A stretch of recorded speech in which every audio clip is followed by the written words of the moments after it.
Então, pessoal, os especialistas, eles qualificaram, tá, essa cena de psicostasia, tá? Vou até escrever aqui, até como o Eric, não é isso? Perguntou? Foi o Éricles. Ah, sim, Éricles. Então, aí eu até coloquei aqui, né? Vocês estão vendo bem? Está aparecendo, tá, né? Psicostasia. Por quê? Porque o que acontece aqui, nessa cena, é mais uma parte da vida do Unefer enquanto ele está do outro lado. Essa parte também, essa cena, ela se encontra no livro dos mortos, tá? No Hal, no Peret em Heru. Existe esse capítulo, é o capítulo, até como eu coloquei aqui, é o capítulo capítulo 228. Esse capítulo recebeu o nome de Contra a Morte Definitiva. Como eu expliquei no início, todos esses especialistas, arqueólogos, egiptólogos, que foram recolhendo os papiros aí pelo mundo e traduzindo cada um, um por um, interpretando, transliterando e traduzindo, e depois juntaram tudo num livro, eles foram dando esses nomes para os capítulos de acordo com o que eles conseguiram compreender daquele contexto. Então, eles faziam análise, né, do contexto, do texto, e iam escrevendo e davam os nomes para os capítulos, só para a gente poder entender. Né? Então, não é assim, mas esses nomes aqui, quem deu esses nomes? Os sacerdotes lá da 18ª dinastia, do clero do deus Amon-Ra? Não. Tá? Quem deu esses nomes foram os egiptólogos, que foram realizando esse trabalho de interpretar, traduzir e analisar cena por cena, texto por texto. Esse é o capítulo 228. Por que chama Contra-Morte Definitiva e por que chama psicostasia? Bom, primeiro, psicostasia por quê? Porque até vocês, a Érica e a Karina, já ouviram falando dessa forma. É uma linguagem figurada, pessoal. O que está na balança é o quê? É um coração. O que está na balança não é o corpo do Ani, porque o Ani, ele está morto. O Ani, ele está morto. Aqui é o momento que a personalidade individual do Ani, a sua força vital, o seu princípio de mobilidade, junto com o quê? Suas ações, suas emoções, seus sentimentos iriam ser julgados diante de um tribunal. Essa cena, né, esse, digamos assim, esse ato iria definir se o Ani, ou no caso do livro do o Unefer, se o Ani iria ser absolvido e poder escolher para qual paraíso ele queria seguir. Mas ele tinha que passar por aqui primeiro. Ele tinha que ser julgado e tinha que ser absolvido. Aí depois ele iria escolher. Ou eu quero a vida eterna na barca de 1000 anos, junto aos deuses, ou eu quero ficar no campo de Osíris. Bom, como eu expliquei no começo. Então, primeiro isso, psicostasia, porque é uma cena de pesagem. Está acontecendo aqui uma cena aonde os atos, digamos assim, bons ou ruins, do Ani estão sendo pesados contra a pluma da deusa da verdade, ordem, justiça e equilíbrio, a Maat.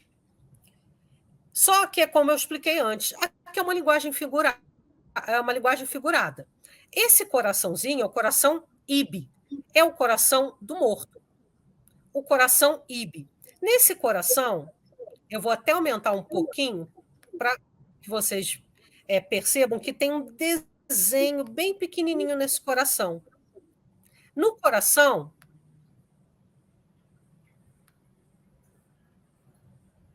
o coração para os antigos egípcios, pessoal, ele guardava tudo isso, guardava, ele registrava emoções, sentimentos, lembranças, pensamentos, atitudes da pessoa enquanto ela ainda estava viva.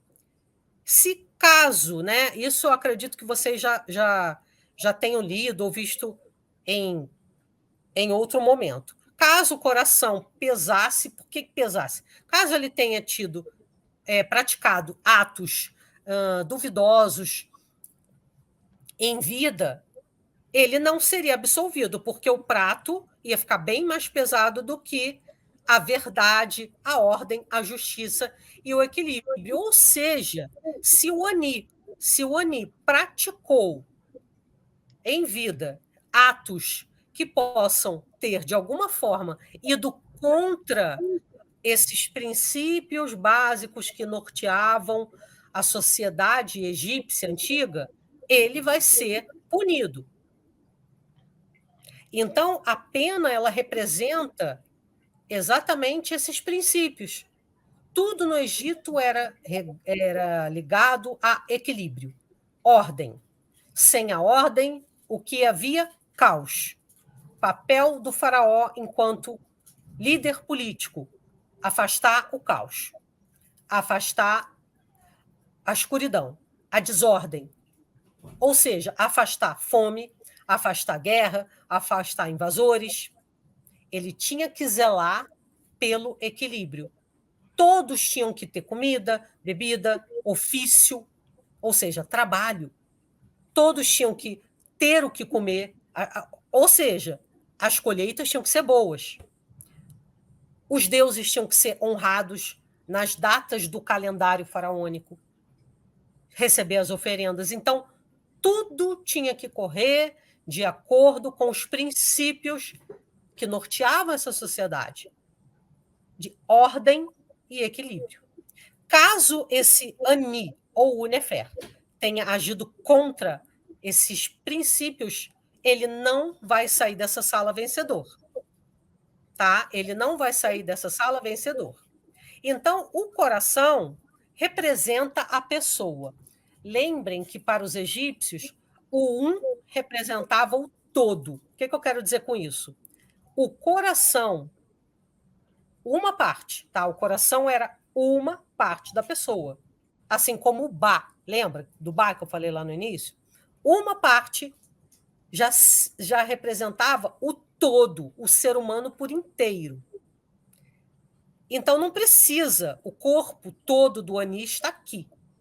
Tá? O olho, a boca, o nariz, a mão, o braço, não precisa. O coração, aonde essas ações estavam gravadas, se ele foi bom ou se ele foi ruim, é aqui que está. Não é no nariz, não é no olho, não é na boca, não é na mão. Tudo está gravado aqui. Então, essa parte que tem que vir para a sala do julgamento e ser pesada, tá? Então, essas atitudes estão na balança. Então, isso aqui é uma linguagem figurada. O que está em jogo aqui são as atitudes dele. Ele foi bom ou ele foi ruim? Ele praticou boas ações ou ações ruins? Ele foi contra os princípios básicos? Ele de alguma forma, agiu em vida para trazer o caos para a vida dele, da família dele, dos amigos dele, para a vida do faraó que governava quando ele era vivo? Ele contribuiu para trazer esse caos? Ele contribuiu para trazer a desordem? Então, é isso que está em jogo aqui. No coração, havia também a gravação do nome. O significava o todo. O coração estando aqui significa que o Ani está aqui. Se o coração vai ser julgado, o Ani vai ser julgado. Agora, o nome era uma outra dessas partes que compunha o todo, o homem como um todo, o homem por inteiro. O Ba era uma parte, já falei do Ba. Agora, o Ren era outra parte. O que é Ren? Vou escrever para vocês aqui. RN, Ren, nome, tá? Em egípcio, o nome era Ren. O nome da pessoa, ou seja, o nome do Oni está escrito aqui no coração. Se esse coração, ou seja, se o Oni em vida contribuiu para a desordem, para o desequilíbrio e para o caos, esse nome e esse coração vão desaparecer. Aí a forma que eles tinham de explicar era toda essa cena. Agora, o nome era uma das partes do homem ligadas à matéria. O Ba era ligado ao espírito. Lembra que eu falei lá no início? O nome, não. O nome era ligado à matéria. Era a parte mais importante para os egípcios. Você vive pelo seu nome. Se o seu nome morrer, você morrerá. Se o seu nome for apagado, você morre. Se o coração, ou seja, as atitudes dele, tá, pessoal? Se todas as atitudes dele indicarem que ele contribuiu para o caos e para o desequilíbrio, vem aquele monstro, o Amit, que daqui a pouco eu vou mostrar, devora o coração. E no coração o nome está gravado. Ou seja, quando o Amit devora o coração, ela não devora, ela está desaparecendo com o Oni. O Oni deixa de existir. Porque o nome dele está gravado também. E se o nome desaparece, ele desaparece. Sem um nome, sem o teu nome ser lembrado para os egípcios, quando o seu nome é esquecido, quando o seu nome era riscado de algum monumento, apagado, isso era muito frequente, né? Os reis costumavam agir dessa forma. Vinha um rei, aí assumia o trono. Aí o rei, tudo que era do rei anterior, em geral, eles faziam isso, não eram todos. Em geral, eles pegavam tudo que tinha escrito o nome daquele outro rei e riscava. Quebrava o nariz das estátuas, ou demolia templos, quebrava estátuas, enfim. Se o teu nome desaparece, você morre. E aí você vai para a morte definitiva. Por isso o nome do capítulo, Contra a Morte Definitiva. Se o Ani, em vida, contribuiu para o caos e para a desordem, ele pecou contra os princípios que norteavam a vida da sociedade egípcia, o nome dele será esquecido, o Ani será esquecido. Porque o Ani é o nome. O nome representa também o Ani, tá? E a gente tem que lembrar disso. O nome representava o todo também. O nome era uma parte desse todo, uma parte ligada à matéria. O Ba era outra parte desse todo. O Ba era uma parte espiritual. O nome era uma parte física. Uma parte representava a pessoa inteira.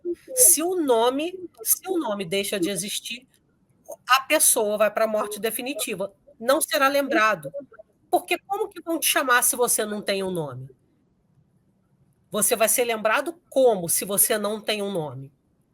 Porque se você cometeu, se você, entre aspas, pecou contra a lei da verdade, da ordem, da justiça, do equilíbrio, vem um monstro, tá, e devora o seu coração, onde o teu nome está gravado. O nome do dono está aqui no coração. O coração, ele sabe quem é o dono dele. Aí vai para a morte definitiva. A gente chama alguém que não tem nome como? Não tem, ou pessoas sem nome. Quando a gente nasce, a primeira coisa é o quê? A família dá um nome, não é verdade?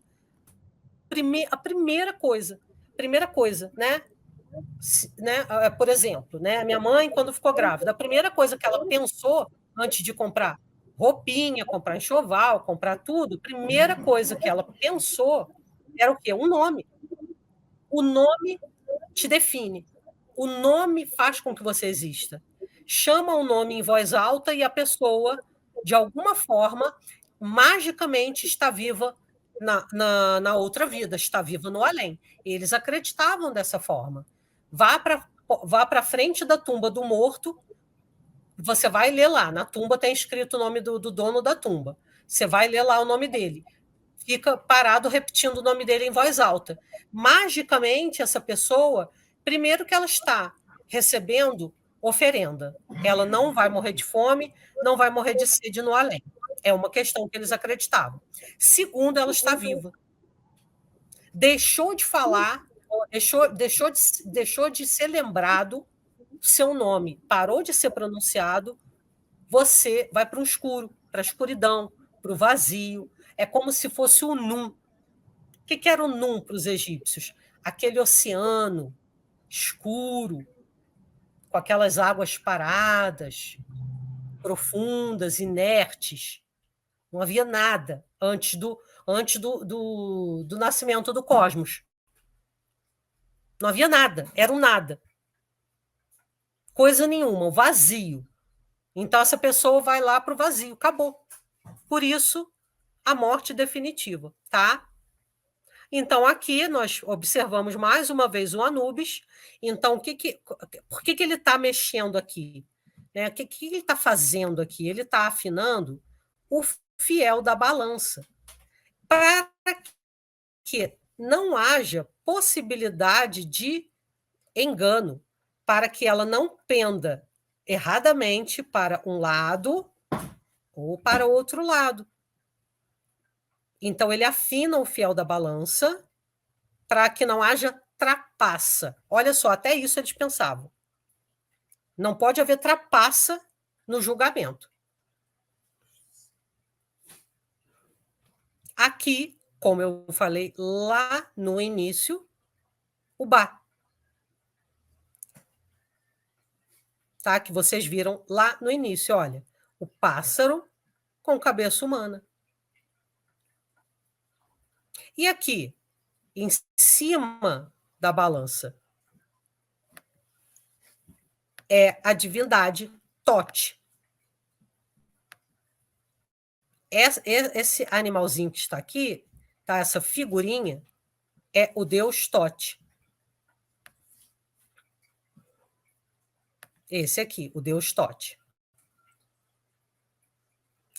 Em sua forma animal, representada pelo babuíno. É o Djehuti. O nome em egípcio é Djehuti. Tote é o nome grego.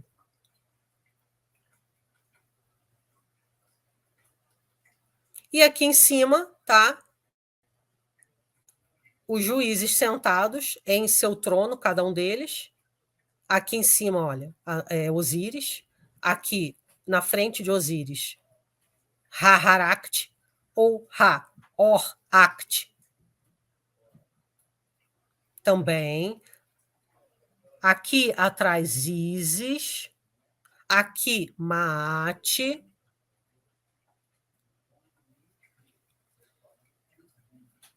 Aqui, deusa Sekhmet.